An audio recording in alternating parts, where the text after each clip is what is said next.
Yesterday we are discussing about the objects which one will float and which one will sink. I gave you a homework. Take few of the objects and try which one will sink and which one will float. I asked you to take two beakers. One of water. The second beaker of salt water. One beaker normal water. The second beaker salt water. I asked you take for you, but did you do it or not? I don't know. Here we what are the objects I took? Just see here. I took iron nail, stone, chalk piece, tomato, brinjal, potato, sponge, wood, leaf, paper. As I said for you, what are the things present in our house? We can take that and you have to do with that. So here we are taking normal water. We are taking salt water. Okay, when we are taking normal water and salt water, in which it will sink and float, I ask you to test it. So when I am taking iron nail in the normal water, what will happen means it will sink and when what is happening in normal water, opposite to that only in salt water will happen. Iron nail will sink in normal water, then floats in salt water. Iron nail sink in normal water and floats in salt water. Stone sinks in normal water, then here it floats in salt water. Then when I am taking chalk piece, it sinks in normal water and floats in salt water. When we are taking tomato and doing that, it will float in normal water, then it will sink in salt water. Brinjal, it floats in normal water, then it sinks in salt water. When I am taking potato sinks in normal water means it floats in salt water. Sponge floats in normal water means it will sink in salt water. Wood, it floats on normal water, then it sinks in salt water. Leaf, it floats on normal water, sinks in salt water. Paper, when it floats on normal water, it sinks in salt water. Try to understand the objects which one will sink in normal water, will float in salt water, which one will float in normal water, will sink in salt water. See here, what are the examples I gave? Iron nail, stone, chalk piece. Again, iron nail sinks in water, floats in salt water. Stone sinks in normal water, floats in salt water. Then chalk piece sinks in normal water, floats in salt water. Tomato floats in normal water, sinks in salt water. Brinjal floats in normal water, sink in salt water. Potato sink in normal water, floats in salt water. Then sponge floats in normal water, sink in salt water. Wood floats in normal water, sink in salt water. Then leaf floats in normal water, sink in salt water. Paper floats in normal water, sink in salt water. What I told for you, if you do practically, experimentally, if you are doing only, you will know that whether it is right or wrong. Otherwise, you will not understand. Here, we are seeing that some objects sink in normal water and float on salt water. Why it is happening like this? Why it is happening like this? We must know now. So when we are coming to this point, we can see that the density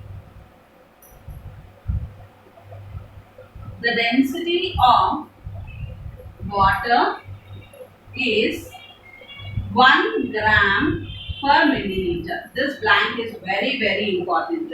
The density of water is 1 gram per milliliter. If the object density is less than water,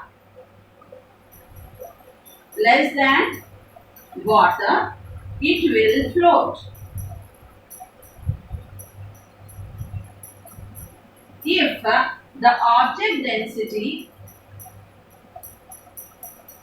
the object density is more than water, If the object density is more than water, it will sink. This point is very, very important. Why few objects will sink in water? Why few objects will float on water? You have to take the density of water is 1 gram per milliliter. So object density is less than water. If whatever object you are taking, if it is less than water, means the density of that particular object is less than water, then that object will float. And object density is more than water. What will happen means it will sink. I'll give you an example. Now I am taking a glass. The glass is filled with water. Now I took some what is that oil and put it in this water. We can see the oil will be formed in the what is that like bubble, and the oil. This is water. Okay, this is oil. You can see that when I try to mix the oil in the water, what is happening to the oil means the oil floats. What the oil is doing? The oil floats on the water. Means when I am comparing water and oil, you have to understand here, when I am comparing water and oil, the density of oil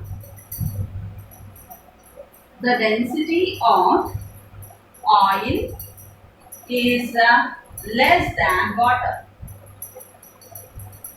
The density of oil is less than water. Okay, so because of that, the density of oil is less than water. That's why the oil floats on water. This is only the best example. What is that? Why few objects floats in water? Why few objects sinks in water? If the object density is less than water, it will float. If the object density is more than water, it will sink. The best example, which one is having more density and which one is having less density. For example, you can take oil and water. When we are taking oil and water, when I am trying to mix oil in water, the oil will not mix in water. It will float on water. So, the density of water is more than oil. That's why the oil floats on the water. One more example is when I am taking iron nail. Any iron nail, what happens in the water? The iron nail sinks in the water.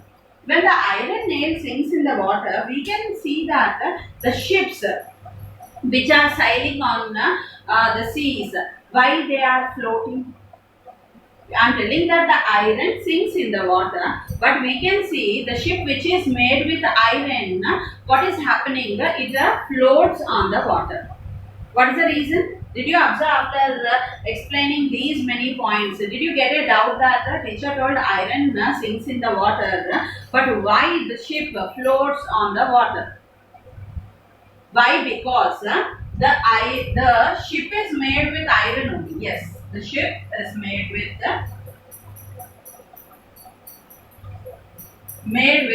iron, but you can see that there what is happening in the sea water. Sea water is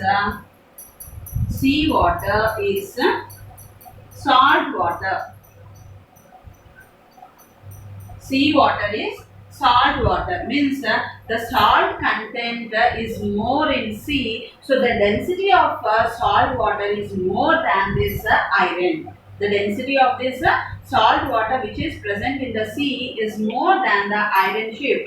That's why the ship floats on the water. This is very, very important answer. 2 points they will ask. Why oil floats on the water? Why oil floats on the water? Because the density of oil is less than water, or the density of water is more than oil. Because of that, oil floats.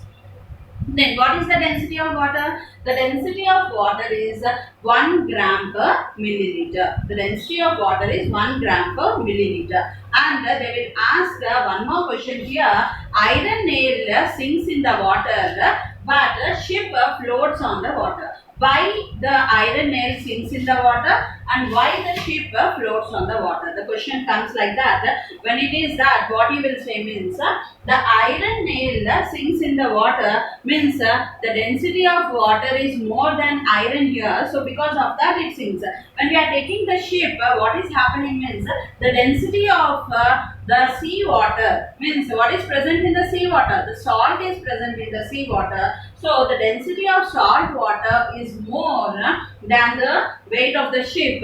So the ship floats in the water. Now I hope you understood why few objects will float and why few objects will sink. Next topic is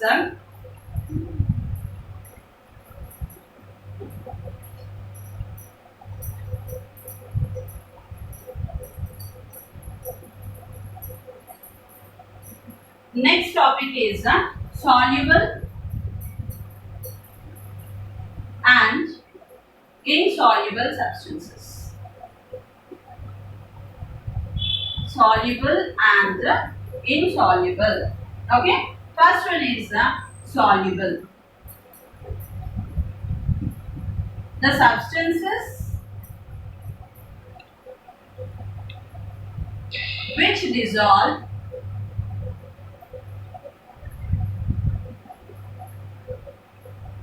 in water are called soluble substances.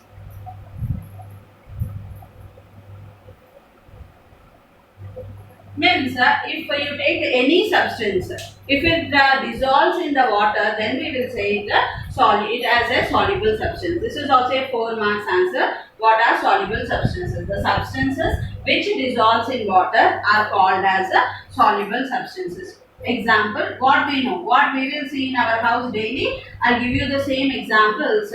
Sugar, salt.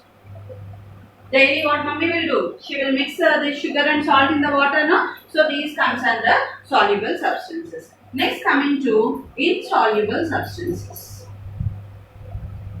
Insoluble substances. The substances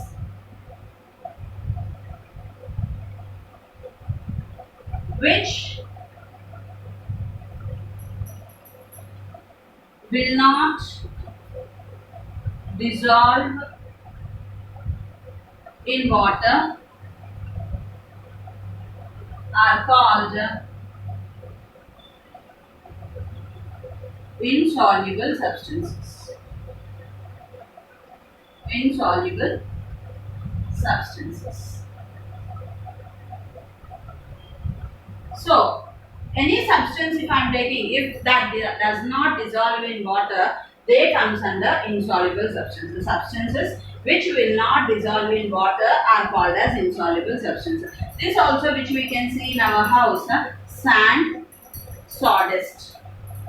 Sawdust means when we are trying to cut the wood, we can see that wooden particles, pieces of wooden particles will come. That we will say it as a sawdust. So try to understand the soluble substances and insoluble substances. Very important. The substances which dissolve in water are called as soluble substances. The substances which will not dissolve in water are called as insoluble substances. Soluble substances example, sugar and salt. Insoluble substances are sand and sawdust. Did you follow? Other 2 more definitions are there. Let me give you that. Now we talked about solid substances. Now we are going to talk about liquid substances.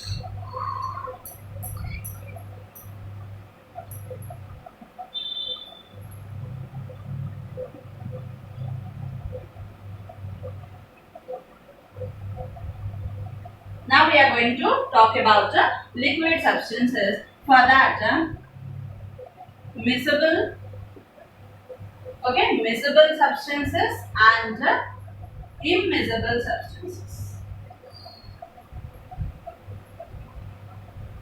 Miscible substances and immiscible substances.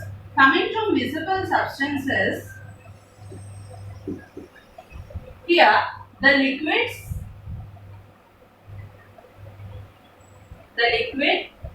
which dissolves in water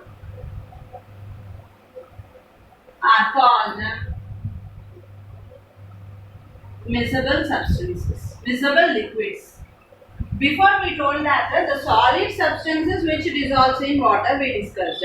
Now what we are seeing, the liquids which dissolves in water are called as miscible substances. Example, lemon juice, okay, tomato juice, etc. We can see that they will be dissolved in the water. Orange juice, you can take orange, you can take lemon, okay, you can take any citrus fruits, you can take, they will dissolve in the water. So the liquids which dissolves in water, before we told the substances which dissolves in water, here we are telling the liquids which dissolves in water are called as miscible substances. Then immiscible substances. Immiscible substances. The substances,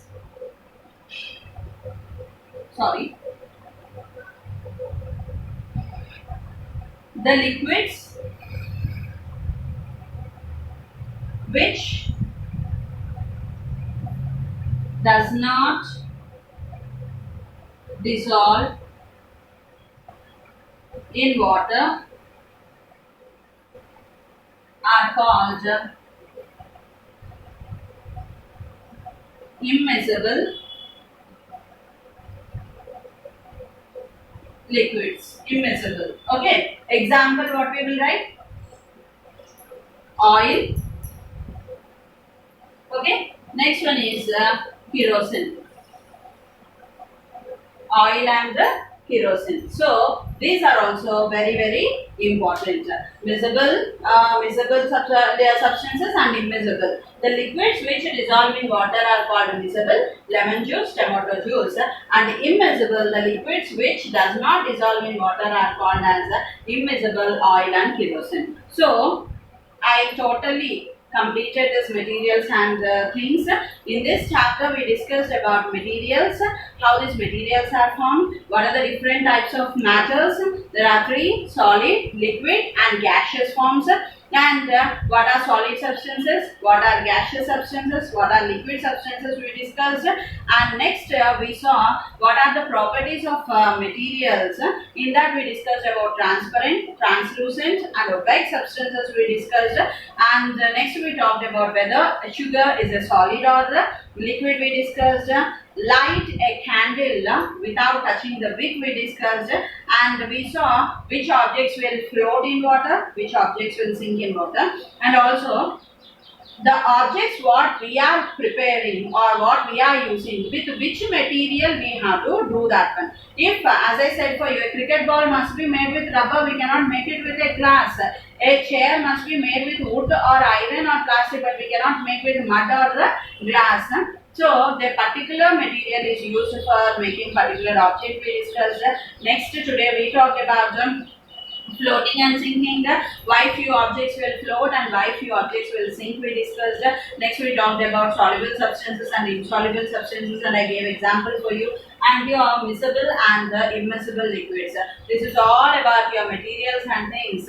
Tomorrow I will discuss about few question answers and objective, and totally we are going to conclude the chapter. Thank you.